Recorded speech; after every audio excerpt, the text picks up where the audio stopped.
अल्लाह रब्बुल इज़्ज़त ने कुरान मजीद बुरहान रशीद में इरशाद फरमाया, कुल ए महबूब सल्लल्लाहु अलैहि वसल्लम आप इरशाद फरमा दीजिए बिफ़द्लिल्लाहि व बिरहमतिही कि जब अल्लाह की रहमत मिले और अल्लाह का फ़ज़ल मिले फ़बिज़ालिका फ़लयफ़रहू तो चाहिए कि इस रहमत और फ़ज़ल के मिलने पर खुशी का इजहार किया जाए। हुवा खैरुम मिम्मा यजमाऊन फरमाया जो अल्लाह की रहमत और फ़ज़ल के मिलने पर खुशी का इजहार करे, जो कुछ वो जमा करता है ना, सय्यदी आला साहब ने रहमतुल्लाह अलैह आपने यहाँ लफ्ज़ इस्तेमाल किया धन दौलत, फरमाया जो कुछ वो जमा करता है उस हर चीज़ से बेहतर है कि वो अल्लाह की रहमत और अल्लाह के फ़ज़ल के मिलने पर खुशी मना ले। ये आयत तय्यबा हमें बहुत सारे पैगाम दे रही है। सबसे पहली बात कि अल्लाह की रहमत व फ़ज़ल मिले तो हमें खुशी का इज़हार करना चाहिए, और दूसरी बात जब हम खुशी करेंगे तो हमें क्या मिलेगा, फरमाया कि तुम्हें जो कुछ तुम जमा करते हो उससे ज़्यादा अल्लाह तुम्हें अजर अता कर देगा। अब मेरी बात को ज़रा सुनिएगा, मैं क्लास में बैठने वाला बंदा हूँ और उसी लहजे में बात करने का आदी हूँ।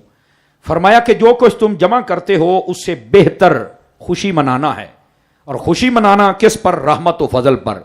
यानी अगर सवाब चाहिए तो फिर खुशी करनी है, और अगर खुशी करनी है तो किसकी, फ़ज़ल व रहमत की, और अगर फ़ज़ल व रहमत की खुशी करनी है तो फ़ज़ल व रहमत की पहचान ज़रूरी है। जब तक पता ही नहीं फ़ज़ल क्या है, रहमत क्या है, तो हम खुशी नहीं मना सकते, और जब हम खुशी नहीं मना सकते तो हमें सवाब नहीं मिल सकता। अगर सवाब चाहिए तो खुशी मनाओ, खुशी मनानी है तो फ़ज़ल व रहमत की पहचान करो। बात समझ आई आप सभी हज़रात को?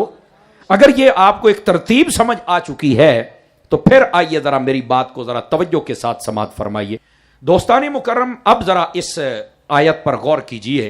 फरमाया कि तुम अल्लाह की रहमत और फ़ज़ल के मिलने पर खुशी मनाओ, तो सबसे पहले रहमत और फ़ज़ल की पहचान ज़रूरी है। आइए कुरान ही से फ़ज़ल और रहमत की पहचान कर लेते हैं। अगर आप कुरान मजीद बुरहान रशीद का बगौर मुताला फरमाएं तो अल्लाह रब्बुल इज़्ज़त ने कुरान मजीद में नबी पाक सल्लल्लाहु अलैहि वसल्लम को अपनी रहमत करार दिया है। आप कहेंगे कहां है भाई? मशहूर आयत तय्यबा, शायद ही को मुसलमान हो जिसे ना आती हो। फरमाया वमा अरसलनाका इल्ला रहमतल लिल आलमीन। इसका मैं तफसीरी तर्जमा और आसान तर्जमा आपके सामने रखता हूं।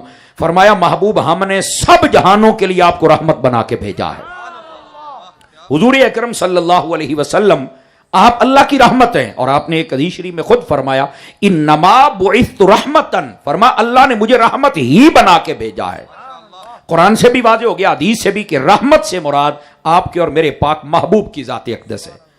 अब हम किसी तफसीर में जाने की जरूरत नहीं है और किसी मौलवी के फतवे की भी जरूरत नहीं है। जब कुरान ने वादे कर दिया तो हम किसी और के पास क्यों जाएं? पहली बात। दूसरी बात, अल्लाह का फजल क्या है? कुरान मजीद बुरहान रशीद पढ़ें तो अल्लाह ने फजल भी अपने हबीब को फरमाया है। फरमाया वबश्शिरिल मुमिनीन बिअन्न लहुम मिनल्लाहि फदलन कबीरा।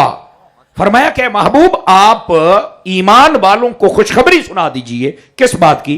कि मैं जो तुम्हारी तरफ नबी बन के आया हूं ये अल्लाह का बहुत बड़ा फजल था जो अल्लाह ने तुम्हें अता फरमा दिया है।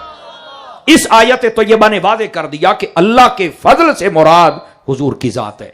दो चीजों का ताय्युन हो गया। तवज्जो है फ्रंट सीटों वालों की? दो चीजों का ताय्युन हो गया कि अल्लाह की रहमत से मुराद भी मेरे हुजूर की जात है और अल्लाह के फजल से मुराद भी मेरे हुजूर की जात है। अच्छा, अगर ये आपको समझ आ गई तो अब जरा इसका तर्जमा सुनिए मोहब्बत वाला। फरमाया कि जब अल्लाह की रहमत व फजल मिले तो खुशी मनाओ। रहमत व फजल क्या है? हुजूर की जात। यानी इसका तर्जमा यह बना, फरमाया ईमान वालों जब तुम्हें मेरे महबूब की सूरत में मेरी रहमत भी मिले, मेरा फजल भी मिले, तो फिर मातम नहीं करना, फिर खुशी करनी है मेरे हबीब की। आवाज कमजोरों वाली है, जवानों वाली सुभान अल्लाह फरमाई जाए। ये वाज़ेह करके इरशाद फरमा दिया गया। और अगर इस बात को आप